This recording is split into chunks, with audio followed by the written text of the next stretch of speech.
Pessoal, então o Marcelo Guaretá me disse que está entrando para preservar o tempo de todos. O Rafael está em viagem, enfim, todos temos amanhã ocupado. Vamos começar pontualmente a nossa conversa aqui.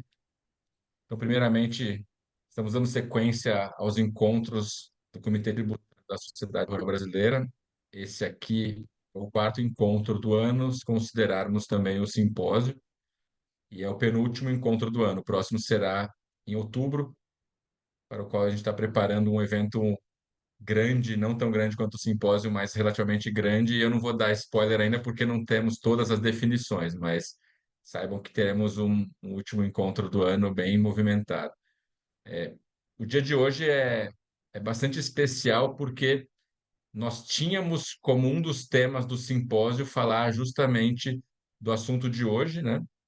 Mas tivemos uma série de problemas, inclusive houve o óbito do sócio do Fábio Calcini, do Brasil Salomão, na época, e aquilo gerou até uma certa um clima de homenagem no nosso evento, mas o Fábio, que falaria sobre o assunto, acabou sendo substituído no final pelo Marcelo Guaritá, e quando o Guaritá falou, todos nós ficamos com a sensação de que o assunto deveria ser mais bem explorado, uma vez que todos nós ali tínhamos e temos dúvidas até hoje, né? Então, é evidente que um regime novo que ingressa aqui, enfim, crédito presumido de insumos do agro, ele não é tão novo na medida em que nós conhecemos o assunto na dinâmica do ICMS, mas ele é bastante novo numa dinâmica nova que se presume uniforme e com incidência total e creditamento total em todas as etapas, e esse assunto vem para responder uma das falhas dessa tributação total, digamos assim. E aí foi muito feliz o momento em que o Davi tinha feito um trabalho muito relevante sobre o assunto. Trabalho esse que, quem quiser, é só me mandar aqui no chat o contato, que a gente pode compartilhar se o Davi assim autorizar. Mas a fala dele hoje é um pouco para expor esse assunto. E nós chamamos para debater o nosso amigo e o já célebre Rafael Mumadian, e que tem um conhecimento prático extraordinário também, e teórico e prático, e a ideia é ele complementar a fala do Davi no que diz respeito a aspectos, como é que vai ser no dia a dia mesmo, né? Como é que se imagina que seja, né? Então, eu vou até aproveitar para apresentá-los nesse momento. Então, o Davi Finotti Ferreira, ele é advogado do Franco e Leutenwiller Henriques Advogados e professor da FIPECAF, dentre outras qualificações. Davi, se eu falei errado o nome do escritório, depois você fica à vontade para me corrigir. O Rafael Mumadian, mesma coisa, Rafael, se eu falei errado o seu nome, pronunciei, fique à vontade para me corrigir. Fica O Rafael tranquilo. É tem um estranho quando alguém currículo. acerta de primeira, Pedro. Fique tranquilo. É verdade. Então, o Rafael é professor convidado da FGV e do Centro Educacional BSSP. Ele é head de impostos indiretos, previdenciário e LTO do Singenta Group, dentre outras coisas que, enfim, era um currículo extensíssimo, a gente precisou dar uma comprimida aqui. E nós temos o nosso amigo e querido e membro da casa aqui, o Marcelo Guaritá, que ele é professor da Exalc USP. Ele é também professor do IBET e da APET e sócio do Peluso, Guaritá, Borges e Rezende Advogados. E o Marcelo, vamos dizer assim, ele é um membro fundador aqui do Comitê Tributário da Rural também, assim como eu, Edgar e o Leonardo Lubé. E eu estou hoje nessa posição de coordenador, que até o ano retrasado era do Marcelo, depois do Leonardo, e a gente vai passando para todos aqueles que se disponibilizam a ficar nessa posição de organizar esses eventos. Então, pessoal, como já antecipado, a conversa de hoje será iniciada por uma fala do Davi, expondo o seu trabalho sobre o crédito presumido. Mas para isso eu passo a palavra para o Guaritá, que vai ser o grande coordenador das falas e da passagem de bastão. Guaritá, fica à vontade para assumir o microfone aí. Pedro, Bom posso dia. fazer uma interferência, Pedro? E Por Marcelo? favor, presidente. Bom dia a todos vocês. Bom dia. Eu vou começar pelo time dos convidados aí, né? O doutor Davi, doutor Rafael, porque, e também, viu, Guaritá, para você e para o Pedro, eu quero dizer que a sociedade rural brasileira, cada vez ela fica mais, sente-se mais lisonjeada e honrada, sabe, com o nosso comitê tributário. É um trabalho que, como o Pedro acabou de falar aí, ele vem sendo feito já de longa data.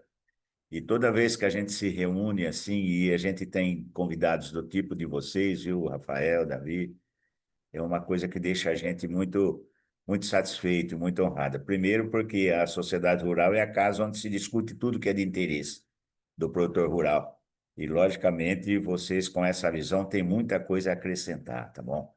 Eu queria dizer para vocês que é um prazer, é uma honra recebê-los mais uma vez na Rural. E eu devolvo a palavra para o Pedro, agora para o Marcelo, aí para que vocês deem sequência no trabalho, tá bom? De qualquer forma, muito obrigado pela participação e a contribuição que vocês dão para o nosso setor, tá bom? Tá? Obrigado, tá com você, Marcelo. Bom dia, obrigado, presidente. Eu sempre gosto de ressaltar aqui o apoio que a diretoria deu e dá para o Comitê Tributário, em todas as negociações, proposições que a gente faz. Isso só é possível pelo apoio e a importância que o presidente e a diretoria dão a esse trabalho do Comitê Tributário. A minha função aqui hoje, já agradecendo as gentis palavras do Pedro, é muito mais jogar a bola para o Rafael e para o Davi. Esse tema é um tema que mais tem nos ocupado. A gente entende que a redação ficou complexa, que vai ter uma aplicação na prática difícil. Ninguém melhor para o Rafael para trazer a visão dele sobre isso. E essa ideia surgiu realmente no último simpósio. Eu falei um pouco sobre o crédito presumido e também do diferimento. E foi quando eu conversei com o Davi, né, Davi, sobre os estudos que a gente precisava fazer para explorar melhor esse caminho. E o Davi fez um trabalho muito interessante, me mandou, a gente discutiu um pouco sobre isso, e a ideia hoje aqui é debater, trocar ideias, são muitas as dúvidas, de forma que eu não quero me alongar aqui, Davi, te peço para iniciar, por favor, fazer uma exposição do contexto e depois a gente passa a palavra para o Rafael e segue para os debates como a gente sempre fez. Para quem ainda não participou das nossas reuniões, é um ambiente bem informal, com troca de ideias francas, abertas, e a ideia mesmo aqui é um bate-papo para que a gente possa ir tirando as dúvidas da reforma. Davi, está com você. Obrigado, Rafael, por ter aceito o convite. Estamos muito honrados que você participe aqui com a gente. Da mesma forma, Davi, muito obrigado aí pela sua disponibilidade. Imagina, Marcelo, obrigado. Inicialmente, Pedro, presidente Sérgio, Marcelo, pelas palavras gentis. Para mim é pessoalmente uma honra, um prazer aqui falar na Sociedade Rural. Já participo das reuniões aí, vejo que sempre tem um ambiente produtivo de debate, as apresentações sempre são muito boas. E para mim, o que é mais importante que isso, as perguntas que surgem depois são sempre muito boas. Então, eu acho que é o ambiente para a gente falar de um assunto complexo. E me sinto honrado também estar aqui com o Rafael, o Marcelo junto na mesa, porque eu sei que vai ser um debate bastante produtivo. Já respondendo as dúvidas do Pedro, Pedro, pela ordem, primeiro fica à vontade para compartilhar o artigo e a apresentação também, acho que a ideia aqui é difundir conhecimento. Quanto ao nome do escritório, assim como o Rafael, me surpreendo quando falam de certo pela primeira vez, ao ponto que o Gabriel Leitwiller, que é o dono do nome, já desistiu e ele fala FLH hoje em dia, ele nem tenta mais pronunciar o nome dele, então fique à vontade para falar aí da forma como for. Eu vou compartilhar aqui uma apresentação, porque eu acho que visualmente fica mais fácil da gente enxergar aqui. Ô, Davi, deixa eu só te interromper antes de começar do raciocínio, registrar a Claro. presença aqui do vice-presidente, do Marcelo Junqueira, que é um entusiasta desse tema, que sempre traz contribuições muito pertinentes. Eu vi aqui, só queria fazer o registro e agradecer por estar prestigiando nossa reunião, Marcelo. Obrigado, Guaritá. É um prazer estar aqui e aprender com vocês um pouquinho mais. Obrigadão e boa discussão para todos.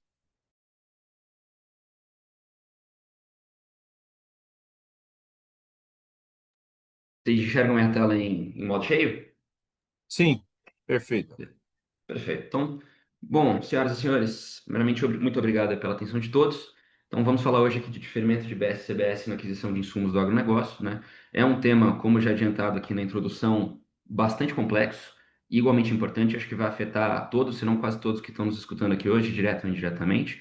E acho que a gente está no foro e no momento adequado para discutir isso, em que a gente tem uma legislação, mas ainda carente de regulamentação, e, portanto, acho que é um momento da gente levantar dúvidas e inconsistências justamente para contribuir com o desenvolvimento desse tema antes da entrada em vigor de fato, né? Então, eu não gosto de falar de absolutamente nada sem falar de contexto. Então, a primeira coisa que eu gostaria de dizer aqui, que na minha cabeça, esse diferimento ele é um reflexo da realidade do agronegócio, né? O agronegócio ele é um setor que tem uma necessidade de investimento intensivo na largada e normalmente uma carência de recursos nesse momento, né? Então, por exemplo, se eu vou plantar soja, falando aqui da agricultura, eu preciso lá no começo comprar corretivo de solo, eu preciso comprar semente, eu preciso comprar insumos de um modo geral, adubo, né? Essa necessidade, claro, ela se mantém ao longo do tempo, né? Eu vou precisar comprar defensivos, eu vou precisar, por exemplo, na pecuária, comprar vacina, comprar remédios. Então, o fato é que o agronegócio ele demanda um investimento intensivo e na largada essa carga é grande, né? E esses insumos são variados, como comentei, tem bens, tem serviços, é uma gama muito ampla, né? E a realidade da tributação brasileira hoje, ela não fecha os olhos para isso, né? Sabendo que, na largada, o produtor rural ele precisa despender recursos comprando insumos, né? A opção da legislação, por conta, inclusive, pessoal, de um tratamento que a Constituição confere ao agronegócio, né? Que não é um benefício, na minha visão, é um tratamento diferenciado pela necessidade de manter o agronegócio competitivo, a legislação tributária ela confere exonerações a essa etapa da cadeia, né? Então a gente vê hoje que em PIS e COFINS tem alíquota zero e suspensões, muitos desses produtos são não tributados pelo IPI, e no ICMS, aí, para quem viu o convênio 100, existe redução em base de cálculo em ampla margem, né? Muito bem, lá em 2023, quando passou a emenda constitucional 132, né, a opção que foi feita, do ponto de vista constitucional, foi reduzir a carga dos insumos, né, dos insumos do agronegócio, com uma redução de 60% de alíquota, né? Não vou entrar no mérito se essa redução é suficiente, se ela precisaria ser maior, enfim. O fato é que, ao impor uma redução de 60%, eu estou não só fazendo com que uma pessoa que praticamente não pagava nada na aquisição dos insumos, faça o desembolso desses tributos já na aquisição, o que vai contrário à lógica da própria realidade do agronegócio, né? Muito bem, depois disso gerou uma inquietação no setor, obviamente, e com a Lei Complementar 214 em 2025, foi estabelecido aí um remédio, um paliativo, e disse que na venda de insumos agrícolas eu vou ter diferimento de BS-CBS, né? Como o Pedro comentou no começo, a ideia dessa exposição é passar um pouco sobre os aspectos técnicos, a base do que seria esse diferimento. É claro que eu já joguei aqui algumas controvérsias outras, porque senão, se eu não fizesse isso, não estaria sendo eu. Mas a minha ideia, na verdade, é mais fixar os conceitos e depois abrir para debates, né? Antes de entrar na sistemática, pessoal, eu queria fazer aqui um comentário e um desabafo, tá? O comentário é o seguinte: para o bem ou para o mal, a sistemática do diferimento ela está concentrada praticamente toda no artigo 138 da Lei Complementar, né? Um artigo só. Alguém poderia pensar e falar, bom, então um artigo, pelo menos é um artigo só, eu consigo ler, vai ser simples, né? E aí fica o meu desabafo, se vocês leram o artigo 138 e vocês não estão, pelo menos, nem um pouquinho confusos, acho que vocês não estão bem informados, recomendo que vocês leiam de novo, porque o artigo, ele é, como o Marcelo disse, bastante complexo, ele é remissivo, ele em alguns trechos é vago, né? Isso abre margem para vários questionamentos práticos e também teóricos, né? Mas para chegar nisso, eu preciso explicar para vocês a sistemática. O que põe o artigo 138 da Lei Complementar, tá? Ele estabelece essencialmente o seguinte: são duas hipóteses de diferimento. Então, a venda por um contribuinte do regime regular de BS-CBS, quando esse contribuinte vender insumos para um outro contribuinte do regime regular, essa venda de insumos será diferida de BS-CBS. Tá? Existe uma outra hipótese, que é quando o contribuinte do regime regular vender para um produtor rural que é não contribuinte. Lembrando que o produtor rural não contribuinte é aquele cuja receita é de até 3.600.000 no ano, né? Ou o produtor rural integrado, que tem um conceito um pouco mais complexo, mas que ainda depende do limite de faturamento, né? Porém, nesta segunda hipótese, não basta que o contribuinte do regime regular venda para um produtor rural não contribuinte. Existem requisitos de uso pelo produtor rural não contribuinte. Ele precisa usar esses insumos na produção de um bem, e este bem precisa ser vendido, e lendo aqui a letra da lei, para adquirentes que têm direito à apropriação de créditos presumidos que esse produtor rural gera. Lendo aqui de outra forma, o produtor rural precisa usar os insumos e precisa vender para um contribuinte de BS-CBS. Tá? A primeira hipótese, ela não demanda aqui muitas elucubrações quando a gente fala da sistemática pura, né? Contribuinte para contribuinte. Mas eu queria explorar um pouquinho mais essa hipótese da venda do contribuinte para um produtor rural não contribuinte, né? E vamos destrinchar aqui, essencialmente, esses dois requisitos que são postos em cima do produtor, né? Primeiro, que ele precisa, de fato, usar os insumos na produção do bem, né? E quando a primeira vez que eu li isso aqui, a minha inquietação foi: se o contribuinte do regime regular precisa vender para o produtor e esse produtor precisa usar esses insumos, né, será que esse contribuinte precisa efetuar o controle da utilização do bem pelo produtor? Porque isso seria muito difícil de fazer na prática, né? Eu preciso já no momento da venda saber como esse cara vai utilizar esse insumo, né? E aí eu fico pensando aqui do ponto de vista prático, o Rafael pode dar os inputs deles depois, se ele tem uma ideia diferente, eu imagino que talvez isso vá acontecer uma declaração do produtor rural no contribuinte, talvez alguma outra forma sistêmica, não sei, né? Se fosse Muito só isso, bem. Davi, eu tava tão feliz. Mas a gente vai falar se fosse só a declaração. Não, eu não quero roubar sua fala, eu tô só introduzindo aqui a bomba, eu vou deixar para você depois. Muito bem, eu tenho também, além desse produtor rural não contribuinte ter que usar os insumos, né, ele vai ter que vender para um outro contribuinte, né? Então, aqui, pelo menos uma certeza a gente já tem, né? Que se o adquirente for, por exemplo, um consumidor final, esse diferimento não vai acontecer desde a origem, né? Só que eu tenho, lógico, uma série de outras inquietações oriundas desse problema, né? Então, da mesma forma que o contribuinte do regime regular talvez tenha que controlar a utilização do insumo pelo produtor rural não contribuinte, ele precisa ir além, ele precisa controlar para quem esse produtor rural não contribuinte vai vender. Porque, assim, a utilização dos insumos, eu até consigo ver ali alguns caminhos para presumir, né? Para obter a declaração de boa-fé, às vezes inscrição do produtor, se for uma pessoa jurídica, o KNAI do produtor, né? Mas para quem ele vai vender, ele pode simplesmente mudar de ideia no meio do caminho, né? Então é algo que na minha cabeça, em termos práticos, vai ser bastante complexo de acontecer, né? Mas me chama a atenção, senhoras e senhores, outros pontos dessa necessidade do bem ser vendido, né? Então, por exemplo, vamos supor que tenha um evento catastrófico e haja uma quebra total da safra, ou seja, eu não tenho bens oriundos, apliquei lá o insumo e eu não tenho nenhum bem. O bem não foi vendido. Isso significa que o diferimento nunca deveria ter acontecido? Se eu tive minha produção furtada, ou se eu tive o insumo furtado, esse bem não foi vendido, o que que acontece? Nesse caso também eu não teria o diferimento, né? E aí ontem, cada vez que eu leio esse dispositivo, me surge um problema novo. Então eu estava pensando ontem mesmo sobre isso, aí eu li a redação e na lei tá, o bem tem que ser vendido para adquirente, para outro contribuinte. Nos casos de operação de barter, em que o produtor rural ele troca, faz uma permuta da produção futura pelos insumos, será que eu também não teria aplicação do diferimento? O que seria, na minha cabeça, totalmente contrário, pessoal. O barter é feito justamente para o produtor não precisar desembolsar nenhum dinheiro oriundo da compra dos insumos. Eu vou exigir desse cara que ele pague BS, não vai ter diferimento? Na minha cabeça não faz sentido nenhum, né? Mas eu acho que do jeito como a legislação está posta, é uma discussão que pode acontecer, né? E nesses casos todos que eu tenha o desvirtuamento, vamos dizer assim, do bem vendido, desde quando que o diferimento é indevido? É desde o momento em que a compra do insumo aconteceu?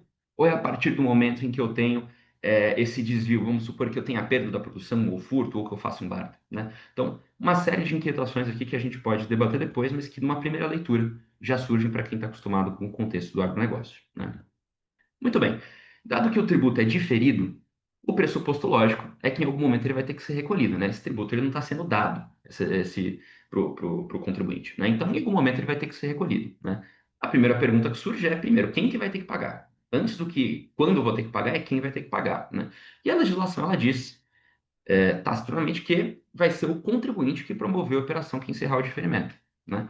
Aí depois eu até gostaria de ouvir a opinião dos colegas, mas para mim esta frase ela já dá uma certeza. Se é o contribuinte que promover a operação que encerrar o diferimento, na minha cabeça o produtor rural não contribuinte ele nunca vai ser o responsável, porque afinal de contas ele não é um contribuinte, né? E se a gente parar para pensar na lógica, na ideia por trás, realmente não faz sentido. Se o produtor rural ele é não contribuinte, é porque a legislação enxergou provavelmente que para aquele produtor não faria sentido impor um ônus de apuração de BS-CBS, seja em função da atividade que ele tem, né, do caso do produtor integrado, seja em função do faturamento que ele tem, né? Então nem faria sentido mesmo que ele recolhesse. Então, neste ponto, no bem a legislação. Mas, uma vez que a gente sabe quem é o contribuinte, que a gente sabe que vai ser quem der razão ao encerramento do diferimento, a gente precisa saber quando que esse diferimento é encerrado, né? E para isso a legislação estabeleceu, no caso do produtor rural não contribuinte, uma situação simples que a gente trata por último, para encerrar com chave de ouro aqui, mas ela traz algumas hipóteses no caso de venda de contribuinte para outro contribuinte, né? E são essencialmente três, né? Que diz a legislação? O contribuinte do regime regular vendeu insumos para um outro contribuinte do regime regular ao diferimento, né? Quando que esse diferimento acaba? Primeira hipótese, aqui em cima. Quando este contribuinte que adquiriu esses insumos, ele fizer um fornecimento do próprio insumo ou de produto resultante que não esteja alcançado pelo diferimento. Exemplo simples que vem na minha cabeça. O cara comprou adubo, usou o adubo, produziu soja, vendeu a soja.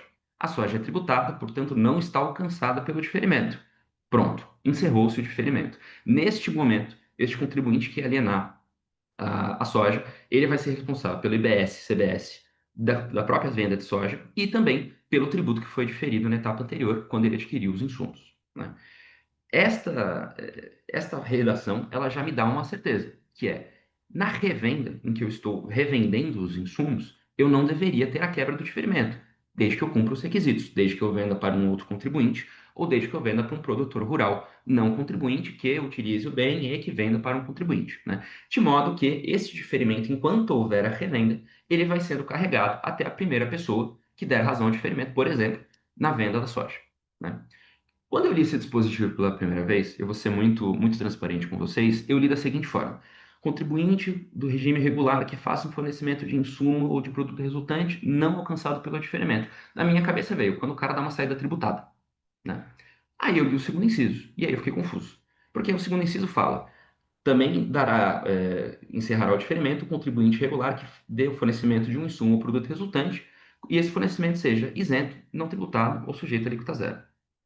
Aí eu fiquei confuso, primeiro que eu olhei assim, eu falei, uai, mas se a venda ela é isenta, não tributada ou sujeita a alíquota zero, afinal de contas, ela também não está alcançada pelo diferimento? Porque assim, na minha cabeça é cartesiana. Se uma operação é isenta, ela não está alcançada pelo diferimento, né? E aí eu fiquei pensando, falei, será que a legislação foi redundante? Será que eles erraram, né? E depois de discutir com alguns colegas, depois de pensar um pouco mais de calma, o que eu concluí foi o seguinte: talvez muita gente tenha lido o primeiro inciso que nem eu, e tenha pensado que o fornecimento de um insumo ou produto resultante não alcançado pelo diferimento seria equivalente a uma venda tributada. E isso poderia gerar alguma dúvida nos casos de isenção, não tributação à alíquota zero. Então, eu acho que essa forma de redação foi o jeito do legislador deixar claro de que tanto as operações tributadas quanto essas isentas não tributadas e alíquota zero encerrariam o diferimento, né? Um exemplo dessa segunda hipótese, pessoal, o primeiro que me vem na cabeça, é, por exemplo, a venda de um item da cesta básica, né? Então, por exemplo, arroz sujeito a alíquota zero, que está na cesta básica, ele entra nessa segunda hipótese, uma vez que eu fiz a venda do arroz, encerra-se o diferimento, né? Lendo esse dispositivo com um pouco mais de calma, eu notei que não está escrito com todas as letras aí os casos de imunidade. E a imunidade para o agronegócio é muito importante, porque os casos de exportação são imunes, né?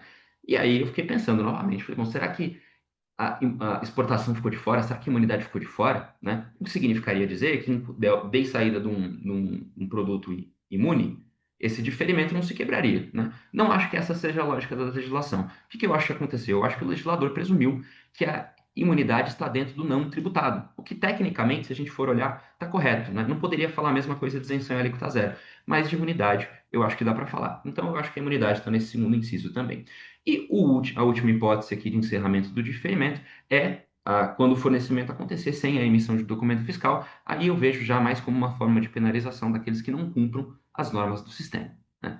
Muito bem, dadas essas três hipóteses de encerramento do diferimento, eu preciso admitir que vai ter uma consequência distinta para cada uma delas, né? Então a legislação colocou, se eu tivesse que sintetizar, desta forma: o contribuinte que encerrou o diferimento porque ele deu saída de um insumo ou de um produto não alcançado pelo diferimento vai ter que pagar IBS e CBS, né? E aí a primeira inquietação que veio na minha cabeça é, afinal de contas, este contribuinte, né? Aquele exemplo que eu dei, que o cara que comprou adubo, plantou soja, vendeu a soja. A hora que ele vender a soja, ele vai ser responsável pelo IBS e CBS da venda da soja e também pelo tributo que foi diferido na aquisição do adubo, né? Esse cara vai ter direito a crédito sobre esse valor de IBS e CBS que ele pagou sobre os insumos? E a resposta simples, lógica, né, é que sim, na minha cabeça, porque se eu não der direito a crédito para esse sujeito, eu estou quebrando a não cumulatividade, porque ele arcou com o ônus financeiro desse tributo, né? Mas é uma coisa que eu acho que a gente precisa gastar um pouco de tempo observando, porque a legislação é muito clara. O artigo 49 da Lei Complementar 214, ele fala que as operações diferidas, elas em regra não vão gerar crédito, né? E presumo que isso aconteça porque a operação diferida ela não gera um desembolso imediato. Mas o artigo 50 ele faz uma exceção. Ele fala, olha, nos casos de suspensão do pagamento, se esse pagamento vier a acontecer, você pode tomar crédito sobre esse pagamento, né? O que, de novo, faz todo sentido, porque, afinal de contas, num primeiro momento, não há o ônus tributário, não deveria haver crédito, e num segundo momento, há o ônus tributário, a pessoa que pagou o tributo suspenso deveria ter direito a crédito. Só que este artigo 50 não fala do diferimento. Isso aqui é uma leitura que eu estou fazendo com base na ideia da legislação complementar e com base no princípio da não cumulatividade, né? Mas eu acho que é algo que a gente precisa estressar um pouco, né?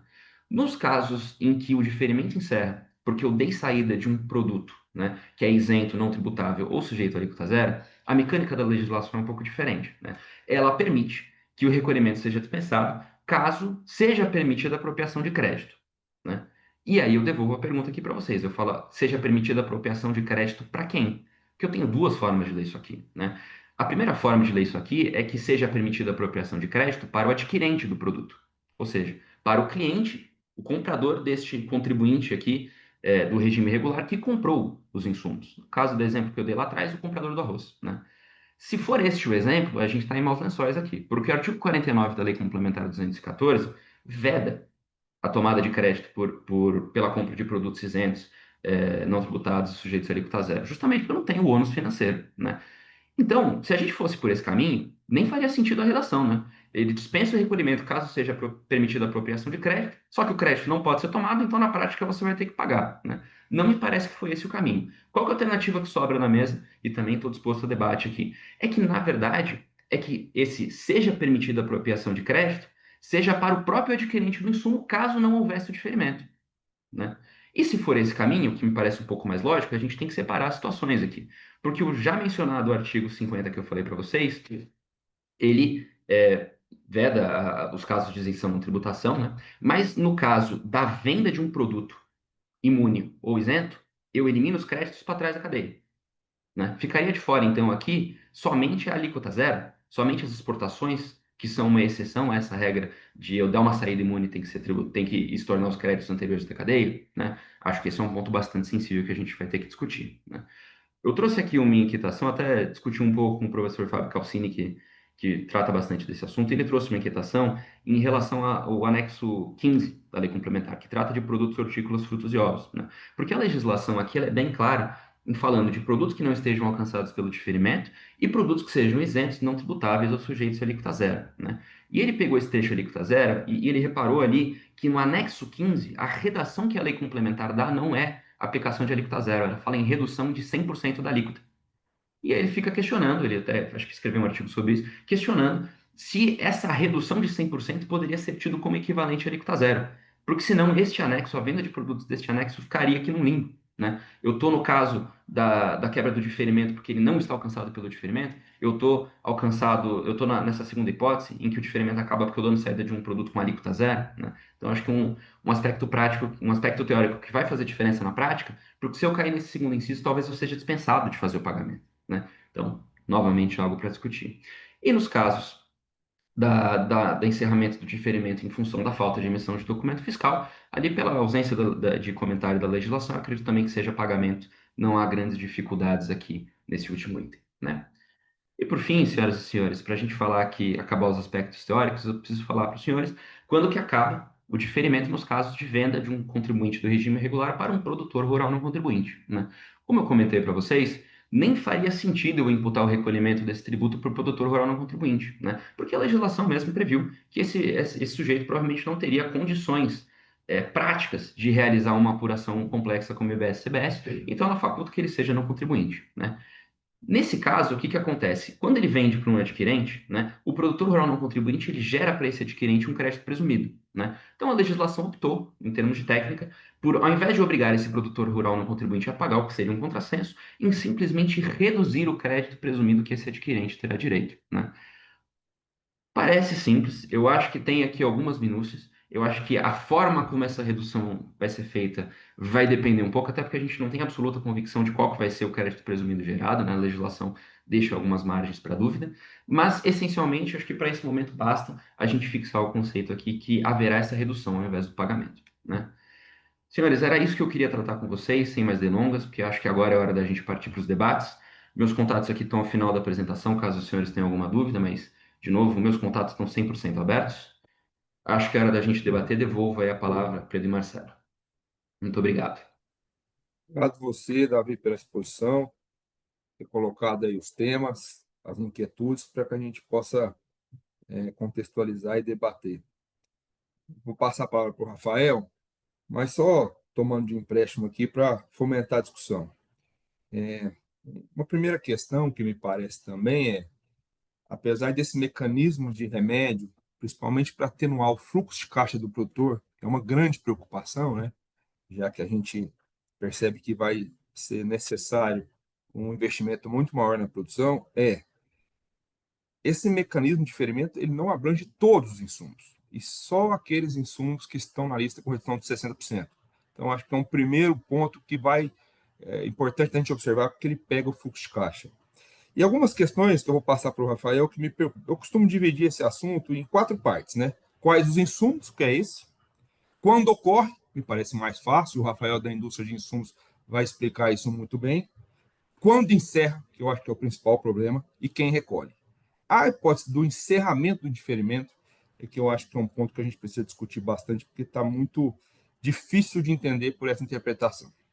E aí, Rafael, eu te passo a palavra apenas só para a gente levantar aqui mais pontos para que você possa nos explicar. Legal, obrigado, Guaritá, prazer em revê-lo. Obrigado aí pela oportunidade de convite. Bom dia, prazer a todos, prazer em conhecer a todos. Bom, eu vou trazer uma ótica agora, depois dessa aula que o Davi deu, sobre a parte prática, tá? Ainda no ano de 24, que eu tive a oportunidade de representando a CropLife Brasil em alguns debates lá em Brasília, um dos pontos que nós conseguimos, né, mudar realmente foi a revisão do fator do crédito presumido. O plano inicial é que isso aconteceria trimestralmente. E nós colocamos que, sobre a ótica operacional, é inviável fazer algo do gênero de forma trimestral. Então, o que foi apalavrado e considerado é que nós vamos ter um fator a ser considerado por exercício. Então, anualmente vai ter um percentual de crédito presumido que as empresas, enfim, vão poder utilizar os adquirentes sobre os insumos desses produtores rurais não contribuintes para que a gente consiga calcular e aplicar isso como um redutor de custo para dar subsequência na cadeia de produção. E por que isso?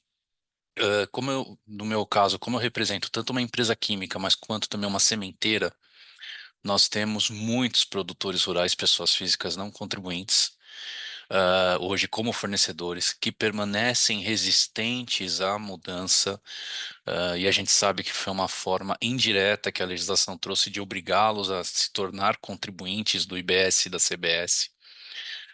Já fizemos cálculos aonde é possível provar que mesmo com crédito presumido há resíduo tributário e o custo não fica igual. Não falo de caixa agora, tá? Porque caixa acho que não é nenhum rocket science aqui, já está nítido para todos que o impacto de caixa é grande, mas eu tenho que fazer avaliação também do custo. Então aí são métricas que a corporação, enfim, ela avalia onde ela prefere melhor se enquadrar ou atacar, ou seja, quer fluxo de caixa ou custo. Então, hoje, a análise que a gente faz para a implementação está numa figura do custeio.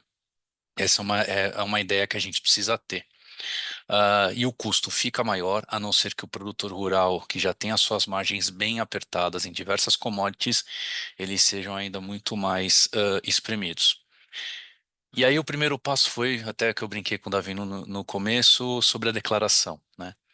Se fosse só a declaração, Davi, eu estava feliz. A questão é a seguinte: primeiramente, a gente vai ter que fazer um levantamento de cadastro de todos os produtores rurais, todos, sem exceção. Depois desse levantamento, nós vamos ter que avaliar qual que é a pessoa física, qual que é a pessoa jurídica. Hoje ainda tem um problema sério para operacionalizar isso, como vocês bem sabem, tem muitos produtores rurais pela ótica federal, que ele continua como pessoa física, porém, para fins de ICMS, ele tem inscrição estadual e é considerado contribuinte do imposto. E esses cadastros eles terão que sofrer um grande saneamento de dados. E o ponto é, como é que eu vou colocar este cadastro de acordo com o novo regime tributário do IBS e da CBS, aplicando o crédito presumido nas aquisições daqueles produtores que permanecerão pessoas físicas, não contribuintes, versus o regime atual de tributação que nós vamos ter a transição até dezembro de 32. A título de exemplo, aí eu peço que todos me compreendam e vamos sair um pouco aí eu brinco, né, da caixinha para ir para operacional mesmo.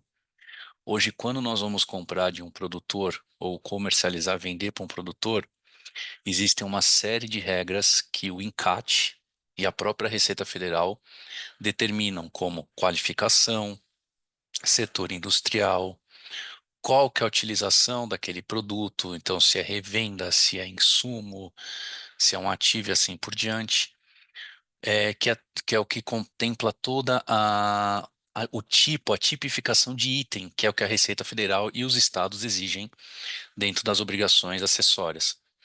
A gente sabe que, pelo menos em teoria, a partir de 33 não vai ter mais obrigação acessória para indiretos, salvo aquelas empresas do regime específico que vão estar na DERE porque tem um ganho sobre spread financeiro, bancário e assim sucessivamente, ou seja, vai ser tudo por evento. Então, o que que acontece? Estão sendo criados pelo INCAT, e aí eu trago um destaque para vocês, quem puder anotar e depois olhar, e eu fico à disposição para bater um papo, que é a nota técnica 2025-002. Essa nota técnica, ela trouxe quais são as regras e as possibilidades de crédito presumido sobre aquisição de insumos que estão de fato no anexo único, como você bem colocou, né, daqueles produtos que estão no rol da redução. E aí é onde começa a nossa complexidade. Por quê? Eu tenho uma tabulação de códigos que envolvem o ICMS atualmente, e nós vamos ter que fazer uma combinação dos códigos que vão envolver o crédito presumido referente ao IBS. E dentro desse crédito presumido, ele passa algumas possibilidades, e que aí eu vou de novo ao encontro do que o Davi trouxe, que na própria prática não se tem ainda a visão de como vai se operacionalizar.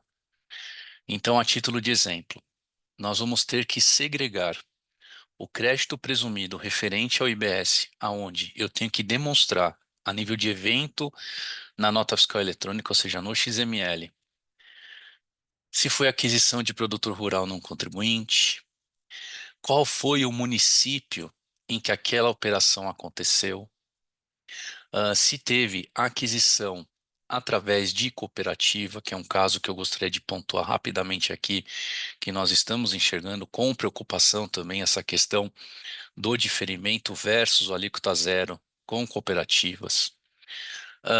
Qual que é o percentual do crédito presumido, que é onde eu comentei inicialmente que, do ponto de vista operacional, é inviável fazer isso trimestralmente, onde você tem toda uma regra de custeio, aquisição de produção, por vezes você contrata num ano para comprar no outro, e você precisa ter uma métrica financeira, que é seu custo estándar, para você conseguir balizar de fato o seu custo versus a sua venda e saber se o seu prime margin está de acordo ou não, ainda mais que a maioria dos produtos são indexados em moeda estrangeira. Determinar qual que é o valor do crédito presumido, mesmo que seja de forma preditiva, e depois nós precisamos ainda via evento da NFE disponibilizar para a Receita Federal e para o Comitê Gestor qual que é o valor do crédito presumido em condição suspensiva. Quando a gente traz a condição suspensiva e essa tabulação de informações, é onde nos traz maior dificuldade de enquadramento. Então, volto lá no ponto que o Davi trouxe da declaração, que eu inicialmente, tá, Davi, eu pensava que era a mesma coisa. Nós vamos ter que fazer, primeiramente, uma campanha de conscientização, que já começamos, de uma forma, claro, recomendando, né, fazendo a sugestão para que todos os produtores nestas condições, eles façam realmente uma reanálise, uma revelação cadastral da sua operação, do seu registro. Por quê?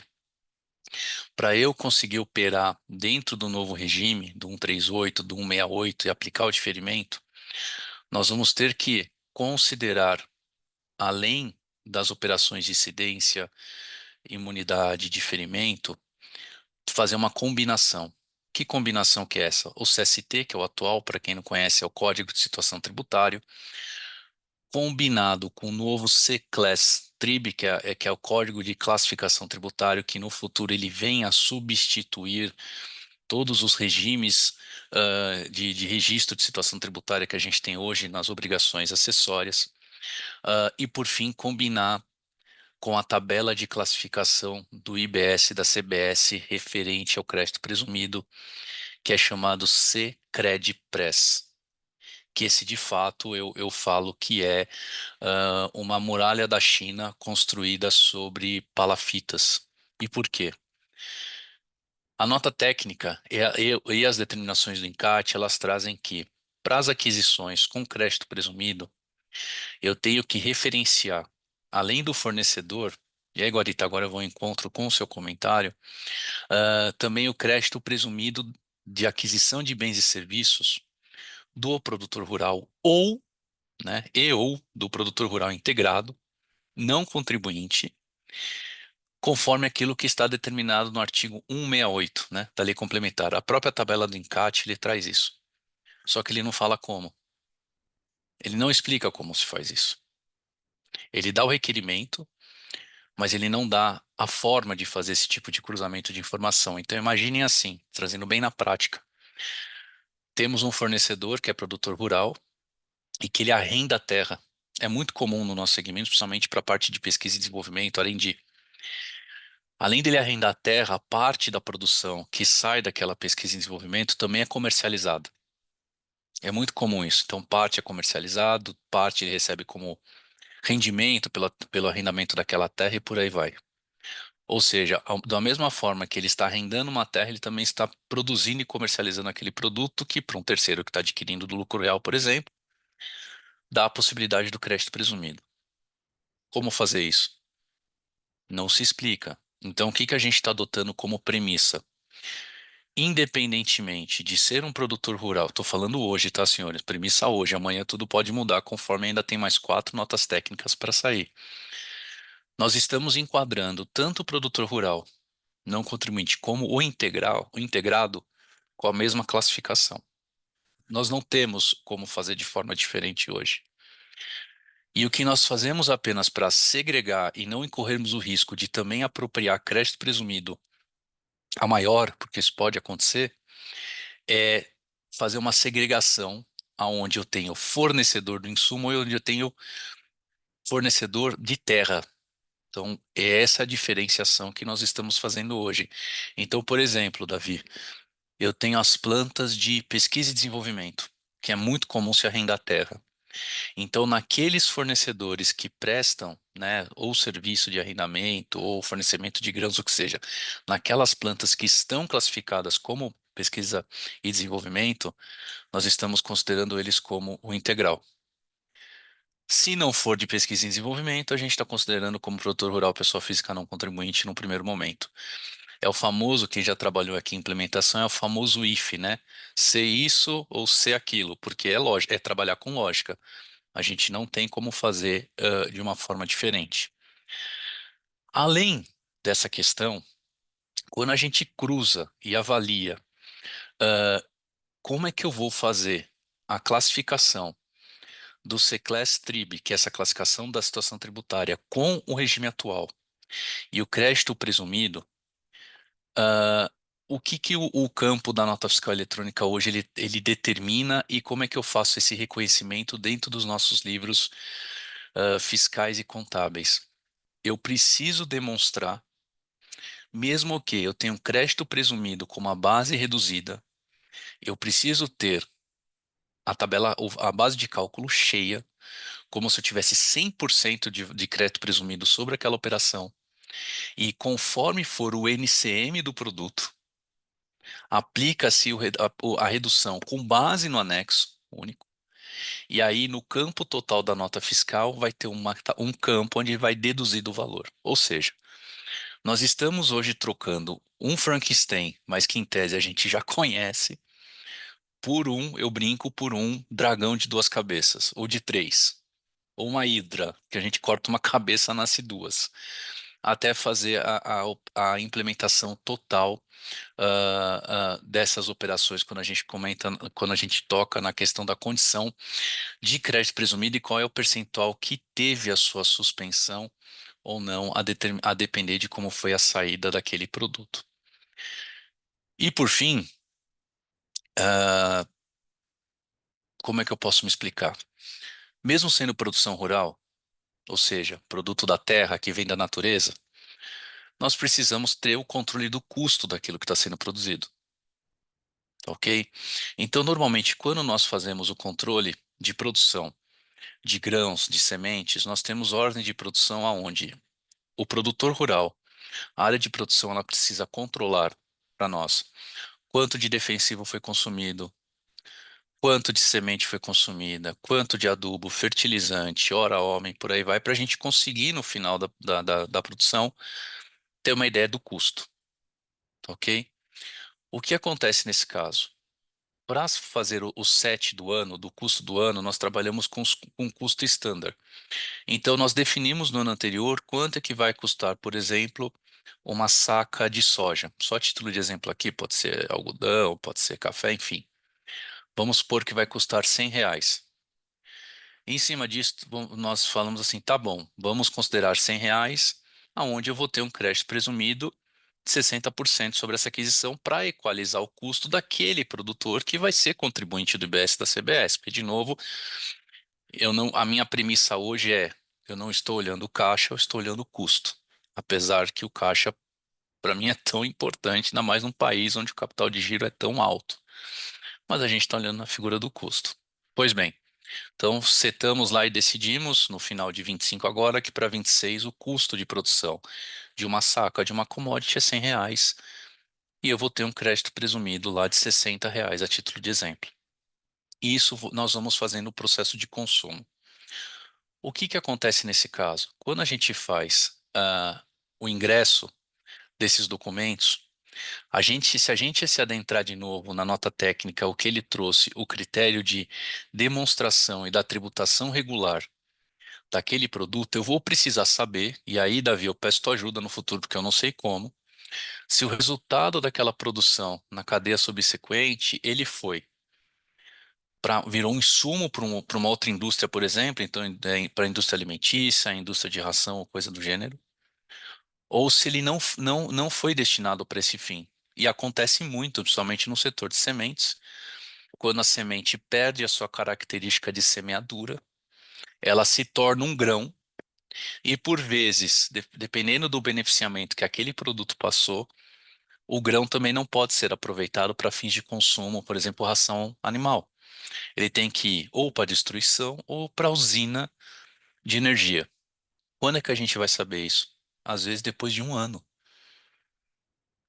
Eu vou voltar um ano, eu vou estornar o crédito, ou eu já pedi o ressarcimento e depois aquele crédito indevido, ou seja, não ficou claro para a gente ainda como fazer o lastreio daquele produto, daquele material combinado com a característica do fornecedor, se de fato a destinação e a função social, eu falo, daquele produto, ele cumpriu para que o diferimento, que o Davi colocou super bem, que uma hora ele se encerra, mas tem situações que a gente observou na nossa operação, que é um diferimento, entre aspas, ad eternum, desde que ele siga regras específicas que estão na 214. Então, essa informação, a gente não tem ideia de como fazer um lastro sobre isso. Então, por este motivo, que nos deu bastante fundamentação para falar assim, opa, Receita, Comitê Gestor, GT, na época ainda era o GT do Congresso. É inviável fazer algo trimestral. A gente vai ter que fazer algo anual e criar algumas premissas similares com o que a gente tem hoje, que eu usei na época como exemplo. Aquisição do Simples, né, onde o adquirente é um lucro real. O Simples está no cumulativo, lá 365, a gente vai lá e apropria 925 e vida que segue. Então, a proposta que nós fizemos foi algo parecido, porque vai ser inviável. Imagine numa quebra de safra, como o Davi colocou. Imagine um washout, a título de exemplo. Imagina de fato uma, um produto, né, uma semente que perdeu sua característica de semeadura. Então ele se torna um grão. Eu vou ter que fazer uma reclassificação desse produto. Então, só para concluir, e de antemão, Guaritá, eu já peço desculpas a todos se eu estou um pouco saindo da caixinha. Eu estou vendo caras assustadas ou deprimidas. Eu só estou trazendo um pouco do cenário real. Só para concluir, imagine assim: eu tenho lá a minha soja no meu armazém pronta para ser comercializada como semente, tá bom? Vai voltar para o produtor como insumo.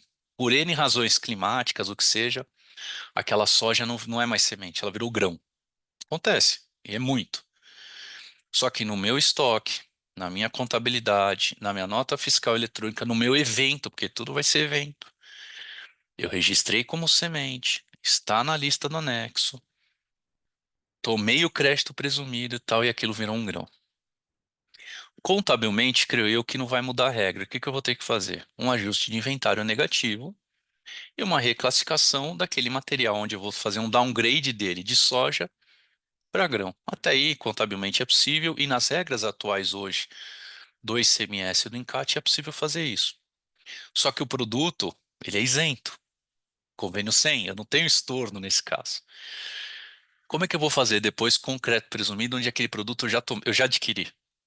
E daqui 3 meses, 6 meses, eu falei, ó, o produto se perdeu, não é um extravio, igual está se copiando as regras do regulamento de CMS, que faz total sentido. Então ainda são muitas informações que a gente não está conseguindo desenhar, porque não tem de fato a resposta. No último encontro que tive aí via outra associação, a Brasca, lá com Flores, existem uma série de operações, e essa não é a única, né, que eu levei para ele de preocupação, como uma outra característica do agro, que são as operações indexadas em moeda estrangeira. A informação que tivemos foi que até o final de outubro vão sair mais 4 notas técnicas, tentando contemplar outros tipos de operação, e eu gosto muito, eles são muito francos, abertos, apesar de estarem extremamente preparados, e falar assim, não temos a resposta, não sei te responder. Está sendo avaliado. Então, provavelmente, a gente só vai ter resposta para essas série de indagações no transcorrer de 26, mas é algo que a gente já traz como preocupação, porque qualquer variação de custo, e não falo só de reporte fiscal, mas que não esteja previsto você levar essa insegurança jurídica para o seu acionista, para quem não está acostumado com a nossa cultura, é muito pior. E aí, para finalizar, eu tive um caso em 23, que foi um caso que eu brinco que ao mesmo tempo é traumático e foi uma lição de casa, que foi quando finalmente o Supremo, né, declarou a DC 49, não, né, a não incidência do ICMS nas transferências. Aí veio o Concefaz, aplicou 2 convênios em uma semana, nós não conseguimos fechar o custo do ano da empresa, porque eu falava estorno, coloco no custo, no estorno, mantenho como recuperar. Isso gerou uma tamanha insegurança jurídica para a matriz que, de fato, causou um certo trauma. Então, a gente toma muito cuidado antes de fazer qualquer figuração de custo, de custeio, sem a gente ter essas informações. Então, agradeço a oportunidade. Assim, eu poderia falar um universo de coisas, mas não quero assustar e nem atrapalhar. Não é minha intenção, de novo, aqui é só trazer um pouco a visão prática e que a gente ainda tem muito, muito, muito a percorrer e aprender. Então, a gente espera que 26 seja um ano difícil, mas com bastante perguntas que sejam respondidas, porque até agora tem muitas que não estão, só estão mesmo, eu diria, o beabá, a regra geral. Obrigado, Guaritá, obrigado, Davi, obrigado a todos, com a disposição. Obrigado, Rafael. Deu para entender que, além da complexidade teórica, a complexidade prática é monumental, né? Então, acho que a gente vai ter muito para discutir nesse assunto. E eu queria abrir a palavra aí, como a gente faz nas outras reuniões, né, Pedro, com a sua licença, para que todos possam se manifestar e a gente produzir um debate sobre esses pontos que foram colocados, aproveitar aí a experiência do Rafael, que acompanhou esse tema todo, inclusive na tramitação legislativa, e o Davi, que trouxe aí as considerações, a análise da lei complementar sobre esse assunto. Fica a palavra aberta aí para quem quiser se manifestar. Ô, Edgar, Marcelo, tudo bem? Bom dia. Parabéns, Davi, aí, pela apresentação. Rafael, parabéns pelas suas colocações, muito pertinentes. E aí, Rafael, na sua mensagem me chamou a atenção é que são muitas complexidades, né, das obrigações, né? Eu acho que o melhor seria realmente começar 100%, né, em 2027 ou 2028, porque até os cadastros, né? Se você conviver com dois tipos de cadastro, a gente sabe que o produtor rural não atualiza cadastro, muito, assim, empresas grandes já não atualizam, né?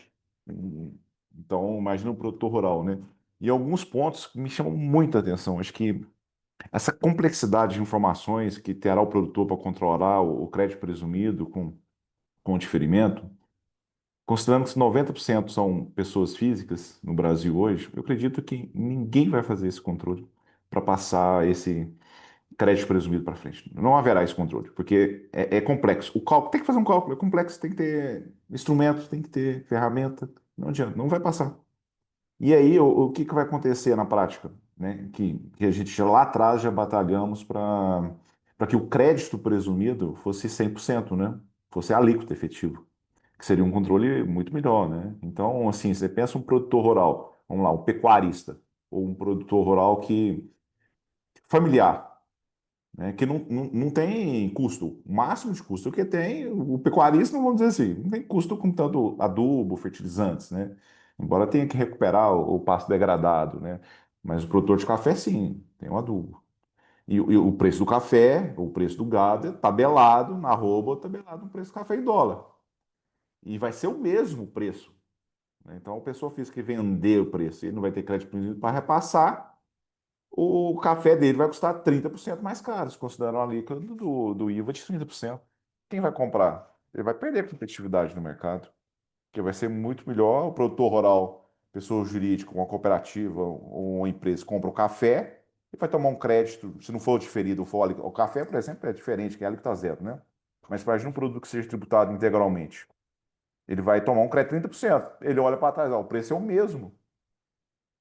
Por que que eu vou comprar de um produtor rural pessoa física se eu vou pagar 30% mais barato comprando da pessoa jurídica que tem um crédito? Então, acho que isso é uma grande preocupação e quando você vê essa questão aliado ao diferimento, acho que realmente isso não vai acontecer. Eu acho que teremos que fazer alguma outra briga para garantir essa neutralidade, porque o princípio da neutralidade, simplificação para o produtor rural realmente não vai existir. Edgar, se me Obrigado aí permite, novamente. imagina, eu agradeço, e se me permite, agora falando sem crachá, falando como profissional da área financeira. Não faz sentido comprar de quem não for se tornar contribuinte. Estou tirando o crachá, estou falando da área financeira. Por quê? A nossa principal visão é custo no primeiro momento. Tá? Apesar que o capital de giro no Brasil é muito alto, mas é custo.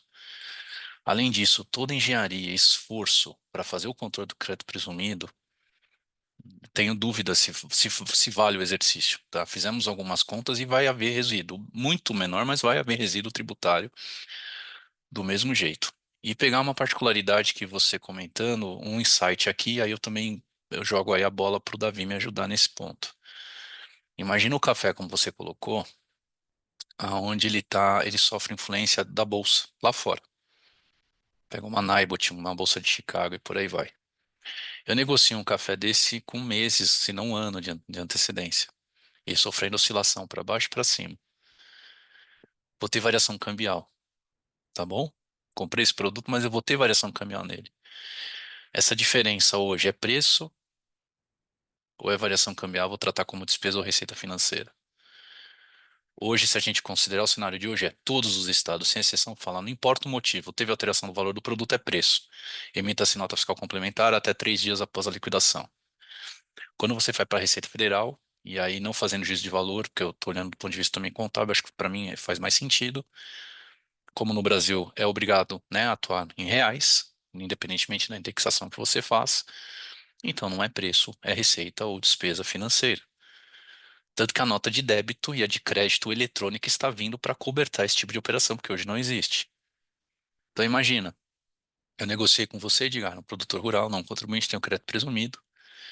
Receita Federal e Comitê Gestor está tentando enquadrar o conceito, então ainda está em discussão se é receita, se é preço e por aí vai.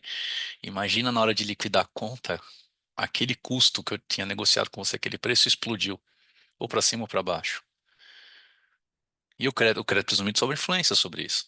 Então, assim, são perguntas que a gente ainda não tem a resposta e não vai mudar um modelo de commodity internacional precificado internacionalmente. Então, por isso que, desculpe ser repetitivo, eu volto a falar sem crachá o meu ponto de vista financeiro.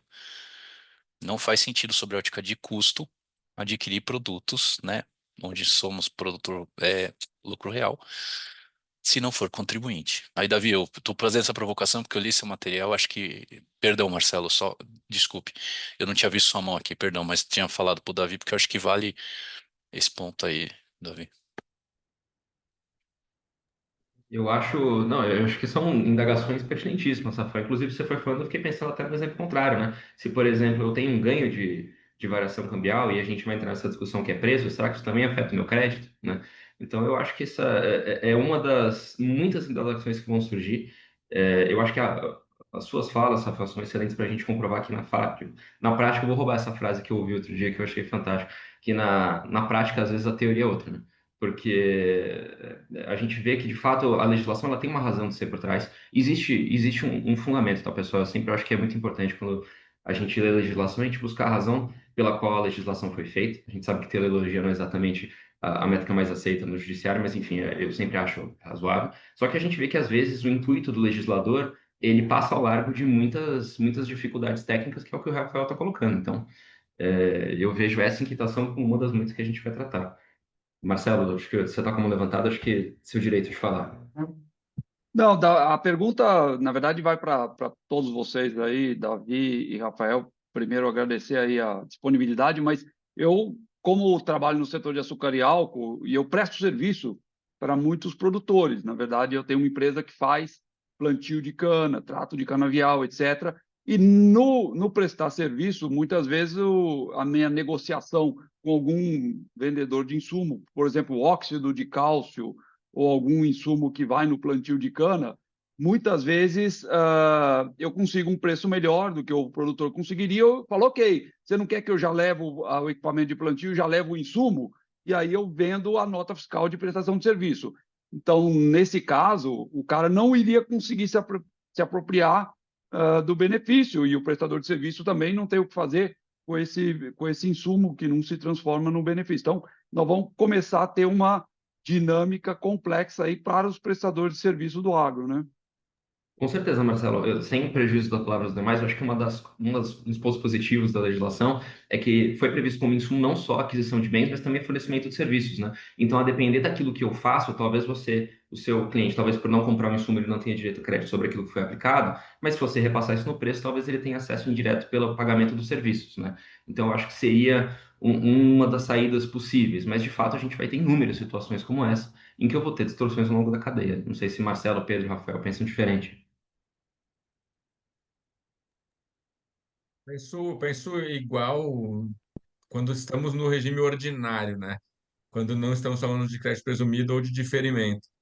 Porque aí, de novo, se fosse como se idealizou, né, no início da PEC e tudo mais, que haveria tributação sobre tudo, credenciamento sobre tudo e acabou, com certeza o serviço se imiscuindo, se tornando algo da mesma natureza tributária que o fornecimento de produto estaria resolvido. Mas quando a gente coloca a especificidade, né, do setor e principalmente os assuntos que a gente está falando hoje, é uma questão do Marcelo fazer conta e ver o que que ele vai jogar como o que ali na operação dele, me parece. Não só do ponto de vista do custo, como a gente tem falado tanto, mas do que vai ser mais fácil de externar à luz desse arcabouço de prestação de informações que não está claro ainda, né? Pessoal, tem duas perguntas da plateia. Alguém quer complementar sobre a pergunta do Marcelo? Fiquem à vontade, que tenho duas perguntas da turma que nos assiste aqui. Eu vou falar primeiramente a pergunta da Viviane Morales. E, Viviane, fique à vontade para complementar se achar necessário. Então, eu gostaria de saber o que nós entendemos sobre o diferimento em culturas diversas, como, por exemplo, um produtor que vende a soja e o tomate. Como seria o encerramento do diferimento dos insumos, considerando os tempos e culturas diferentes? Quem quer responder essa?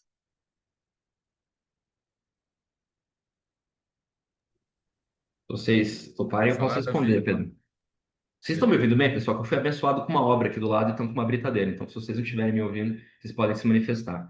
Viviane, eu acho que o encerramento, na verdade, ele vai depender sempre do tipo de saída que eu dou, né? Entenda isso como regra geral e você vai conseguir aplicar isso para soja, para tomate, para qualquer outra coisa, né?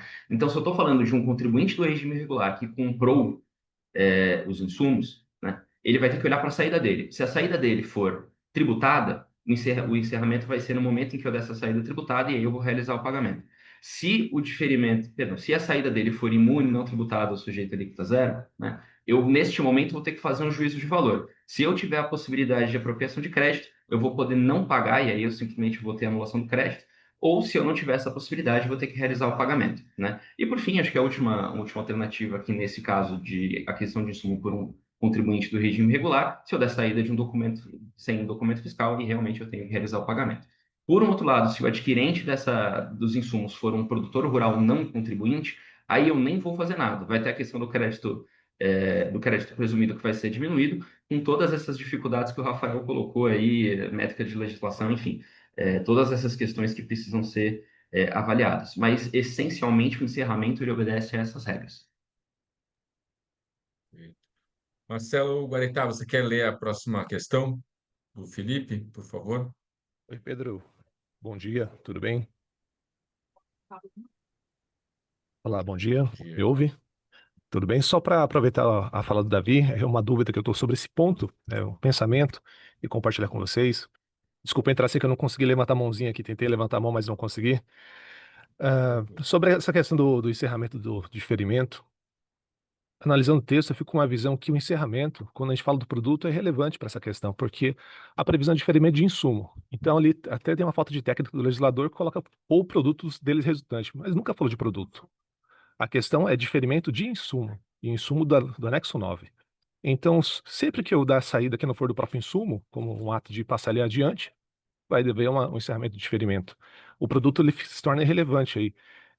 Tenho esse pensamento, queria compartilhar com vocês, não sei se vocês pensam diferente quanto a isso, mas é o que me ficou nesse ponto, né? E deixo assim esse pensamento quanto a isso. E sobre quando for produtor não contribuinte lá do parágrafo 9º, também do nono, exato, também vejo ali uma situação que o legislador ele falou o que vai acontecer, né? Vai haver uma redução, mas não fala quando é encerrado. O texto deixa sem essa previsão. Quando vai ser encerrado o diferimento? Qual a operação que ele vai realizar que vai dar o encerramento do diferimento? Tá uma lacuna legislativa ali.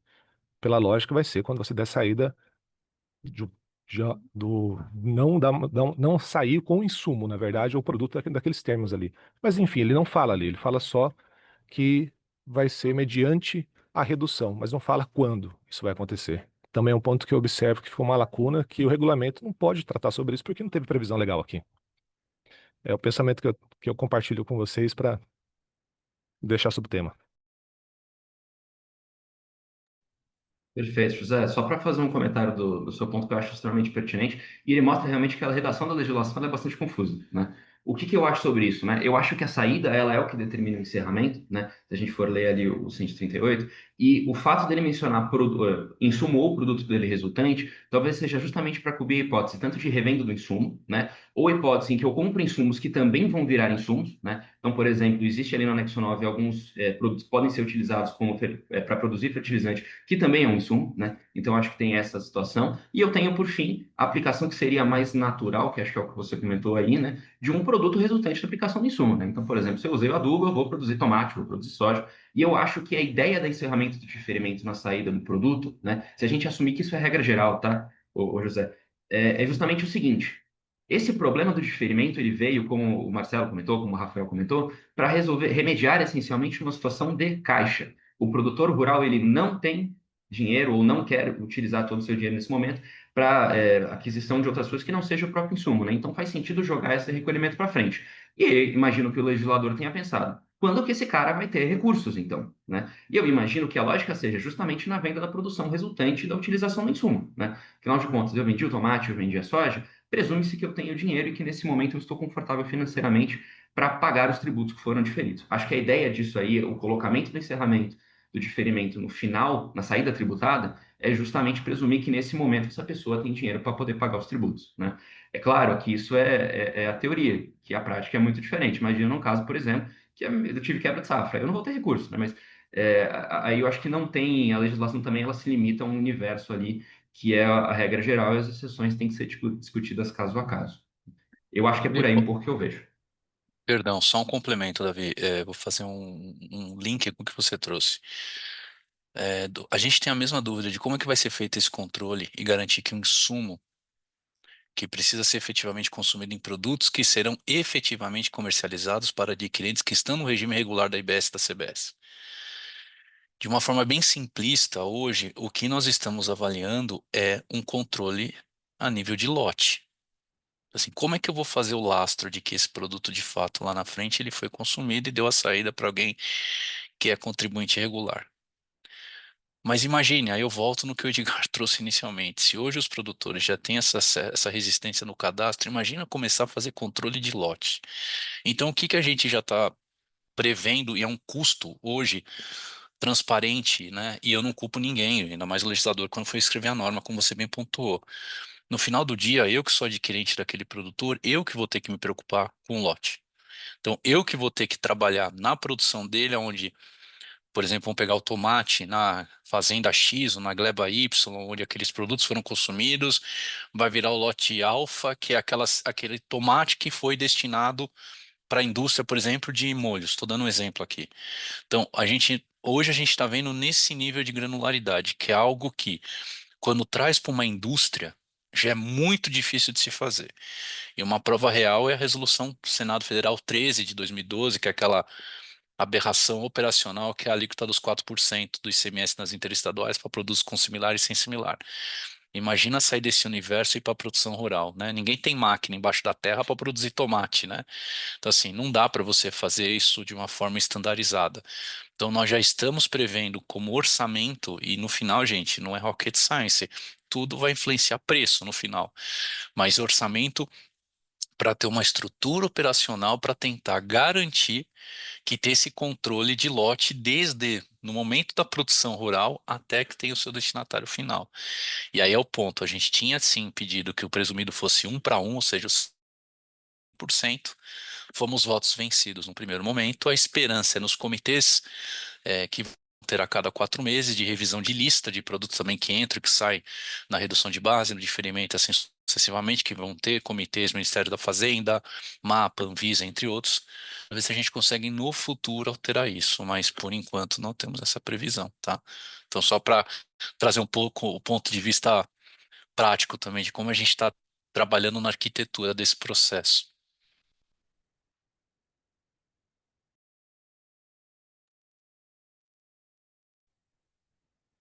Obrigado, Marcelo, quer Rafael. comentar? Vocês me escutam?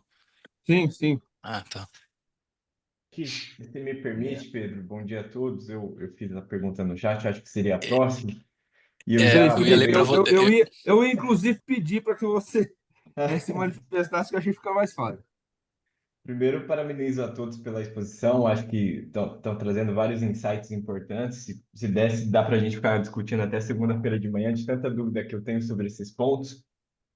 Agradeço pela exposição. Um abraço especial para o meu amigo Marcelo, que é meu grande tutor no direito tributário e tributação no agronegócio.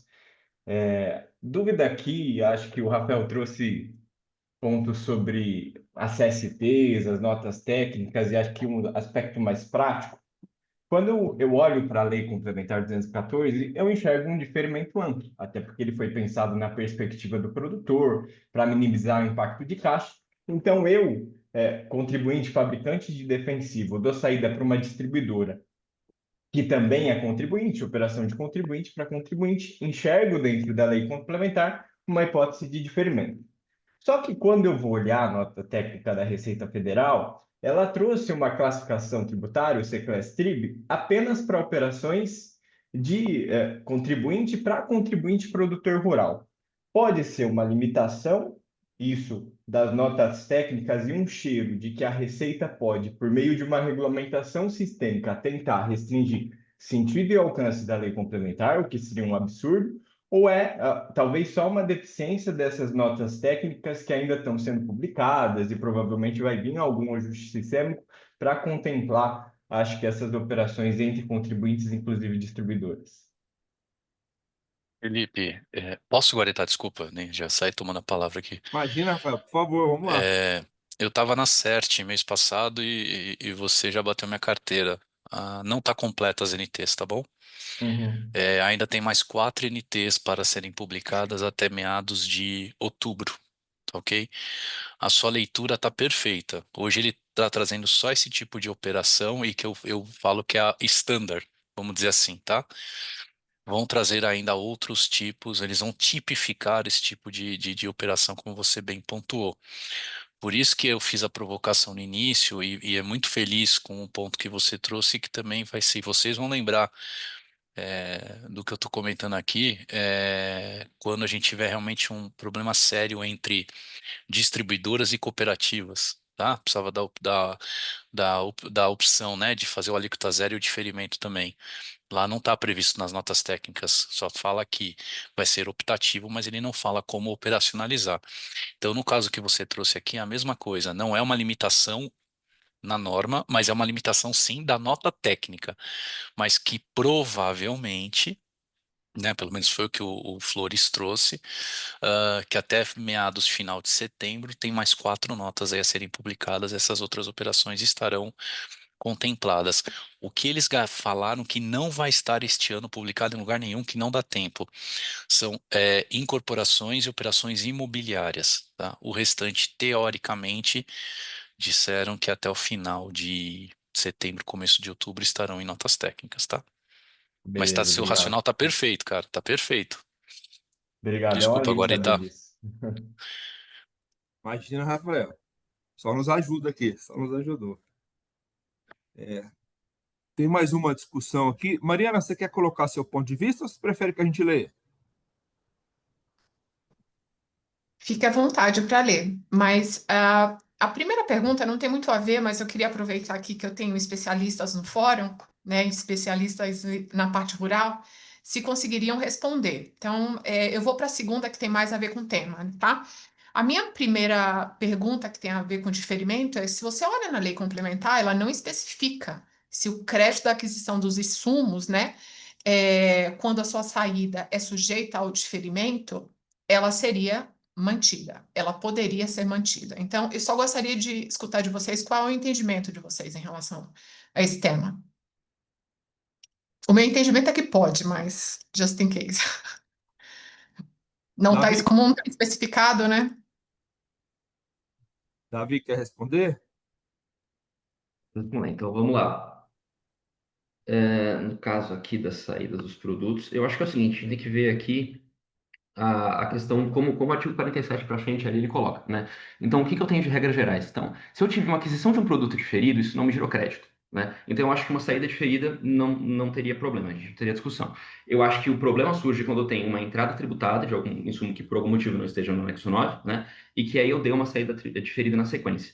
Me parece, respondendo aqui, olhando, pensando no artigo 47 a 51, me parece que eu não teria que se tornar, porque eu tenho uma previsão, se não me engano, no 51, de que a imunidade e a isenção acarreta a eliminação dos créditos das etapas anteriores, né? E eu também tenho uma previsão, eu acho que em algum lugar do 47, que mesmo se eu der uma saída reduzida, eu não tenho estorno proporcional. Então, me parece que se eu der uma saída diferida, os créditos que eu eventualmente tenha de etapas anteriores, né, eu poderia manter. Essa é a minha visão inicial. Não sei Entendi. aí, Marcelo, Rafael e Pedro, se bem diferente. Eu tô igual a Eu tenho você. uma, Se tiver uma alguma. dúvida. Perdão, Pedro, vai lá, perdão. Perdão. Não, na lógica, o que você falou é perfeito, Davi. Mas a gente começou o ano, no lançamento da cartilha, com a sensação de que muitas vezes alíquota zero, não tributação, diferimento foi tratado como se fossem sinônimos em situações muito esquisitas, assim, né? Então a gente, acho que o Edgar até levantou uns pontos que tinha uma contradição na lei complementar. Então, teoricamente, se diferimento for ser tratado como diferimento, algo diferente de alíquota zero e diferente de isenção, é perfeito a manutenção a ideia de que não vai haver estorno ou quebra, né, perda dos créditos. Mas eu não tenho a clareza de que a lei foi criteriosa com o uso desses conceitos. Então, eu vejo sim um risco aí de lá na frente dizerem que também nessa hipótese deveria ter o estorno e algo do gênero. Eu não estou tranquilo em relação a isso, não. Perdão, Rafael, pode ficar à vontade. Não, é bom ouvir você falar isso, Davi, porque eu tô na mesma linha do Davi, tá? Entanto que nos meus parâmetros aqui, configuração, de novo, custeio e tudo mais, eu tô colocando como manter o crédito, 100% recuperável e manter, sem previsão de estorno. Inclusive, eu faço isso também porque o que eu escuto muito nos fóruns e faz sentido. Gente, no futuro é o IBS no lugar do CMS, mas a essência das operações, o que temos nos 27 regulamentos, permanecerão as mesmas, salvo algumas exceções. Então, é um excelente ponto. Eu entendo que se mantém, né? Até pela não cumulatividade plena, mas pelo menos é o que eu estou fazendo isso hoje na prática. Prática, eu digo na implementação, né? Para te dar razão, Pedro, eu não tenho dúvida que o legislador ele enxergou as coisas meio como se fosse uma coisa só. Até o exemplo que eu dei, por exemplo, da questão da tomada de crédito, né, do diferimento, se você olhar o artigo 50, eu acho que o cara presumiu ali que o diferimento seria uma hipótese de suspensão, porque eu não enxergo outra possibilidade e eu também não vejo lógica nenhuma, por exemplo, no caso que o diferimento encerre e eu tenho que pagar, eu não poder tomar crédito. Eu paguei o tributo, eu deveria poder tomar o crédito, né? Só que eu acho que existe uma confusão, e a gente sabe de posicionamentos anteriores, isso não é puxar sardinha para lado nenhum, que as autoridades fiscais às vezes têm uma interpretação própria e podem puxar um pouco para esse lado, tá? Eu acho que é um ponto super válido. O que eu acho que eu e o Rafael concordamos aqui é se a gente for analisar tecnicamente os conceitos da legislação, esse seria o caminho possível. Se houver alguma interpretação diferente, eu acho que esse é o jeito da gente se defender. Estou de acordo. Não, e isso é importante, assim, a gente fazer valer interpretações já sedimentadas há décadas no ambiente do ICMS, nesse novo contexto, eu acho que é legítimo e adequado. Não deveriam questionar isso, mas é só porque, talvez não especificamente o diferimento, talvez o diferimento tenha uma proeminência sobre todos os outros, que são conceitos que são usados um pelo outro.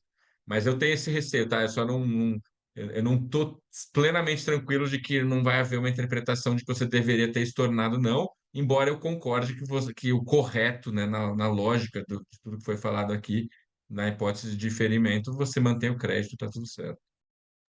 Obrigada. E a outra dúvida que eu tinha, que eu tenho, na verdade, é que se a gente verificar as discussões hoje, existe uma discussão se a semente multiplicada, né, pelo produtor rural, por exemplo, a espiga de milho que é adquirida, né, ela deve ser classificada aí como grão, como semente. A depender do estado, alguns estados entendem que isso é grão e não a semente. Apesar de que, se você vai para o mapa, né, a especificação daquele produto, ele está como uma semente. Então, a dúvida é, se ela é semente, conforme lei complementar no artigo 138, ela estaria sujeita ao diferimento. Mas se ela é um grão, que aí seria produto extrativista vegetal in natura, ela estaria sujeito, na verdade, à redução de base, ao artigo 137. E aí a minha pergunta para vocês é: como é que o contribuinte ele deveria definir a tributação nesses casos? Os documentos e argumentos regulatórios aí do mapa, eles seriam suficientes aí para suportar, por exemplo, o diferimento? Porque o mapa fala que é diferimento, mas a legislação, às vezes, do Estado entende que aquilo é uma espiga de milho, né? Não é o produto final, isso não seria uma semente, mas sim um grão. Eu queria ouvir o entendimento aí de vocês. Bom, posso, Davi, aproveitar o ensejo aqui? Por favor. É uma excelente pergunta, Mariana, e de fato a gente tem essa dicotomia até hoje, né? Mas eu entendo e implemento na prática já nos dias de hoje, e é o que estou desenhando para o futuro, o que determina o mapa. Então, considero como semente, tá? É isso que nós fazemos. Inclusive, quando nós pegamos lá as especificações do mapa, onde traz sementes certificadas, fiscalizadas, as classificações genéticas C1, C2 e por aí vai, o que nós também mantemos registrado nos nossos sistemas a nível de controle de lote, caso seja questionado pelo fisco, é a comprovação, né, a certificação de que aquele produto ele era uma semente desde o seu início. Tem estados que já chegamos a ser autuados? Com certeza, já chegamos sim, porque o produtor nos vendeu como uma semente conforme nós havíamos pedido. Falando já do atual, só para te trazer o exemplo, para eu não ter a questão de uma tributação, porque tem estados hoje que a semente é isenta, mas o grão é tributado, né? Só que a minha saída subsequente ela é isenta, então eu teria que ter um estorno. Falei, para que eu vou fazer um estorno, aumentar meu produto, né? Se eu já posso comprar direto como uma semente. E todos os casos que nós tivemos, nós fomos felizes aí na defesa e o auto caiu. Porque de fato ele foge de uma característica eminentemente tributária e vai para uma característica de classificação de material. Então, isso é uma excelente provocação, porque eu foquei muito na questão do produtor, né, no começo da minha fala, mas toda a parte de classificação de materiais e feitos não só pela área de produção, mas por empresas terceiras que são especializadas em engenharia química, física, biológica e tudo mais, nós estamos nos amparando com as regras do mapa. Tá? Davi, fica à vontade. Eu ia só te fazer um ponto complementar, Rafael, que eu acho que tem um argumento até, vou dizer subsidiário, vai, mas complementar para isso aí, que é que o próprio 138 ele faz uma ressalva de que quando exigido, no caso, o CAPT ele fala da redução de 60%, né? Ele fala que vão ser exigidos, quando for aplicável, a classificação pelo mapa, né? Ou seja, me parece que se ele exige o registro no mapa, como insumos, né? Me parece que a classificação do mapa ele deveria valer também para essas questões aí em que eu tenho que decidir qual que é a natureza daquilo que eu estou comprando. Mas eu estou 100% de acordo. Muito obrigada.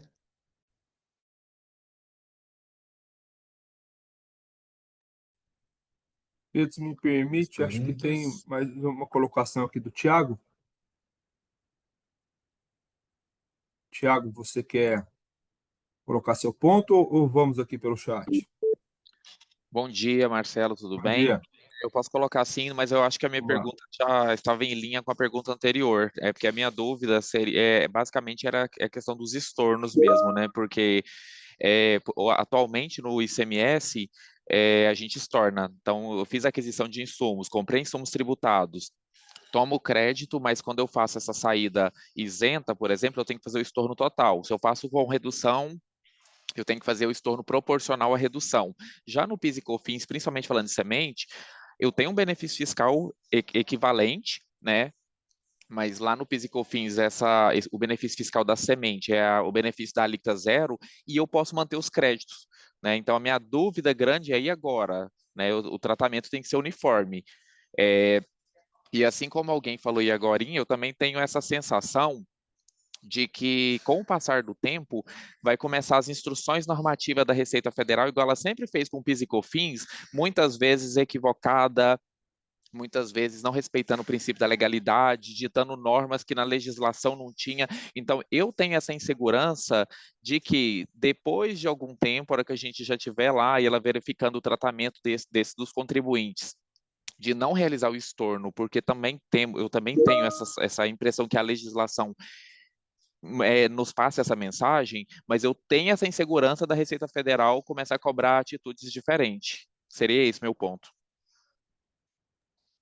Posso, Rafael Ah, Marcelo? fica lá, vai lá, fica à vontade. Não, eu só ia falar, acho que a gente até comentou isso, que eu acho que é o seguinte, né? E aí, de novo, voltando à razão de cena, eu acho que a lógica da não cumulatividade do PIS e COFINS, acho que esse dispositivo, acho que é o 17 da 11033, que ele é muito mais interessante, é mais não cumulativo que a não cumulatividade do ICMS que você está comentando, porque é o seguinte, né? E talvez essa tenha sido a lógica adotada aqui em IBS-CBS.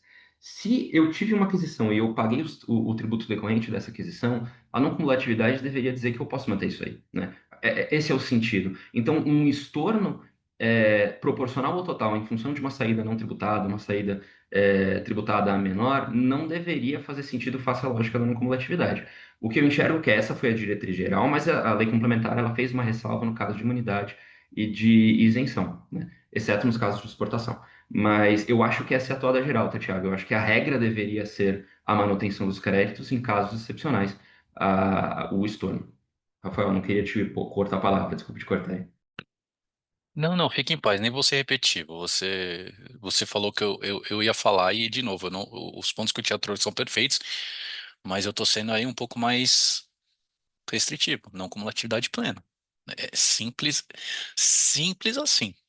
Eu tô indo nessa linha, E tá? a gente está encaixando dois regimes tributários diferentes num novo. É comum que esse tipo de divergência aconteça, e a gente nota que, ora, a legislação bebeu da fonte do PIS/COFINS, ora do ICMS, então acho que a gente vai ter que aí, quem lidava só com um ou só com o outro, talvez seja um profissional mais raro, talvez tenha um pouco de dificuldade. Quem lidava com os dois vai conseguir pegar um pouquinho de cada. Por que que você acha que minha barba tá dessa cor, Thiago? Eu só tenho 25 anos de idade. E o IPI, né, Davi? A volta dos que não foram, né? Tem o IPI também. Eu vi outro dia Tem. um título de algum artigo falando o IPI, o imposto que se recusa a morrer, eu achei excelente. É,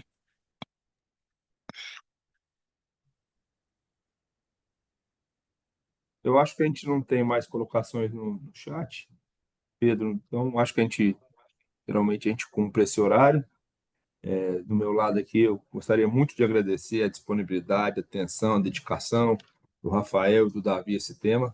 Acho que é um tema que a gente tem que continuar na pauta, porque faltam ainda convicções sobre ele.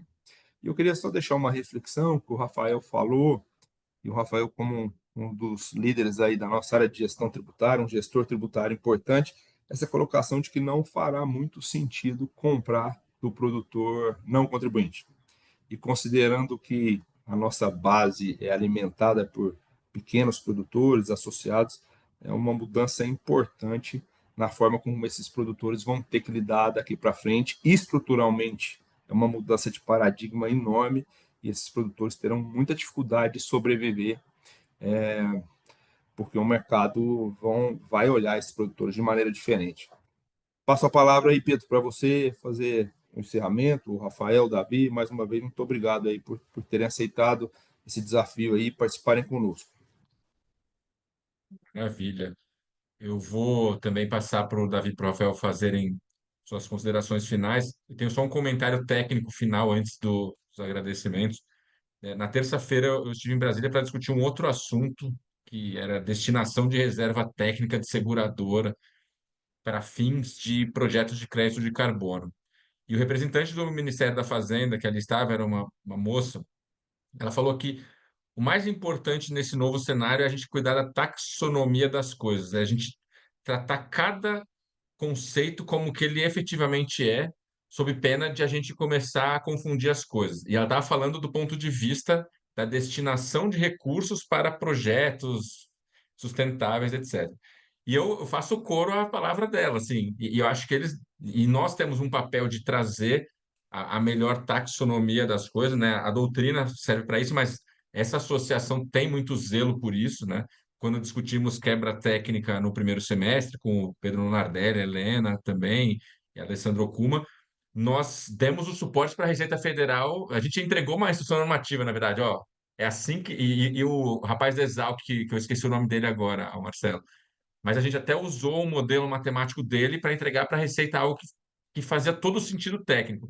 E aqui o chamado para todos vocês, e ficou muito claro o nível de profundidade que o Rafael e o Davi têm para fazer as reflexões mais abstratas sobre esse assunto, é a gente sempre dar o tratamento. Assim, na hora de transformar essas palavras em matrizes, que é o que o Rafael faz já no seu dia a dia, né? Matriz de aplicação da norma, e é o que a Receita deveria fazer, deveria começar fazendo definições. Diferimento é diferimento, alíquota zero é alíquota zero, não incidência pode abranger também a imunidade ou não. E aí a gente teria sempre um denominador comum para falar disso. E aí o medo do Tiago, que é o meu medo também, ia se dissipando. Então essa era a minha última palavra técnica final. Então a gente tem uma missão aí a cumprir, vamos levar isso para frente. Então, passo na ordem aqui a palavra para o Davi, depois para o Rafael fazerem suas considerações finais e a gente encerrar. Muito obrigado. O Pedro, eu vou tomar a liberdade, vou pegar sua fala da taxonomia e vou trazer isso um pouco mais para o contexto uma frase do agronegócio que é: a gente precisa dar nome aos bois e precisa manter cada boi com seu nome, né? Porque realmente, senão a gente vai criar uma confusão sem precedentes. Mas eu acho que, pessoal, a ideia disso aqui no final do dia, eu ficaria muito contente se vocês saíram com mais dúvidas do que vocês entraram, porque no final do dia, esse é o intuito. Eu saí com muito mais dúvidas do que eu entrei, principalmente depois de ouvir o Rafael. Eu vou demorar aí um final de semana inteiro para entender o que eu não entendi.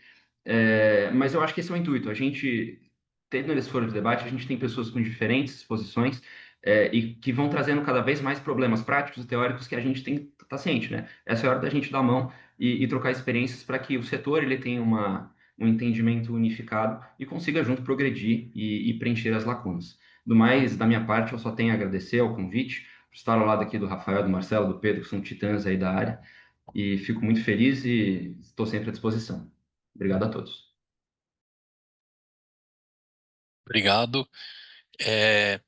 Também só quero aproveitar uma questão que você falou da taxonomia, Pedro. Eu estava com o Robson lá na Serpro outro dia e ele falou o seguinte: as empresas, se quiserem colocar uma regra fixa só para ter a sua nota não rejeitada em janeiro, fiquem à vontade.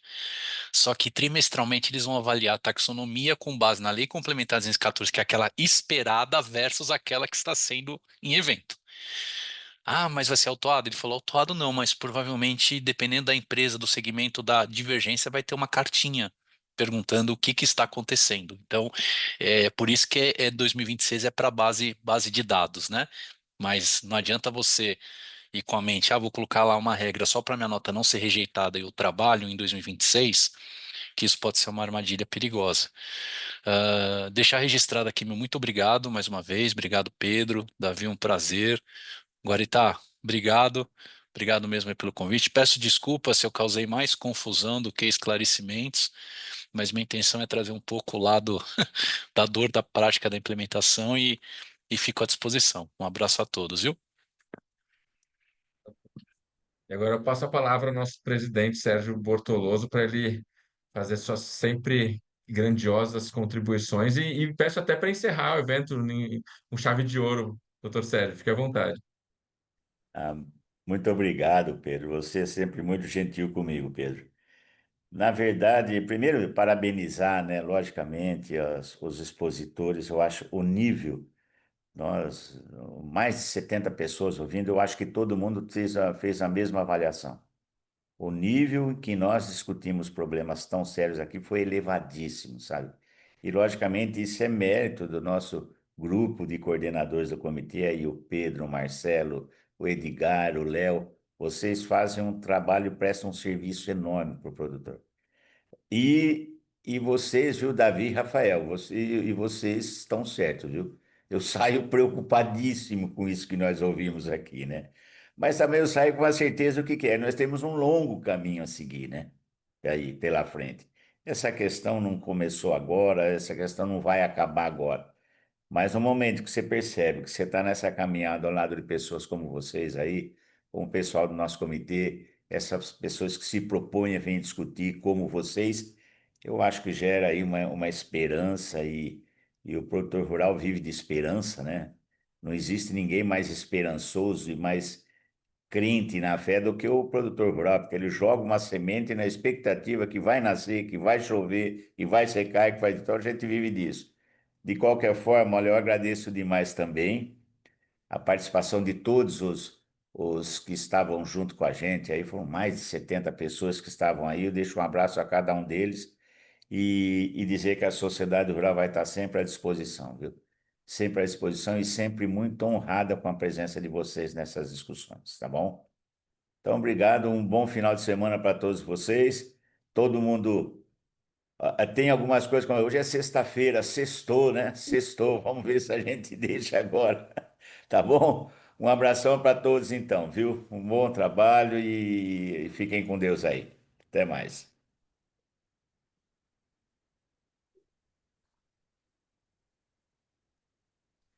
Então, declaro encerrada a sessão. Um abraço, pessoal. Um abraço, gente. Obrigado por tudo aí.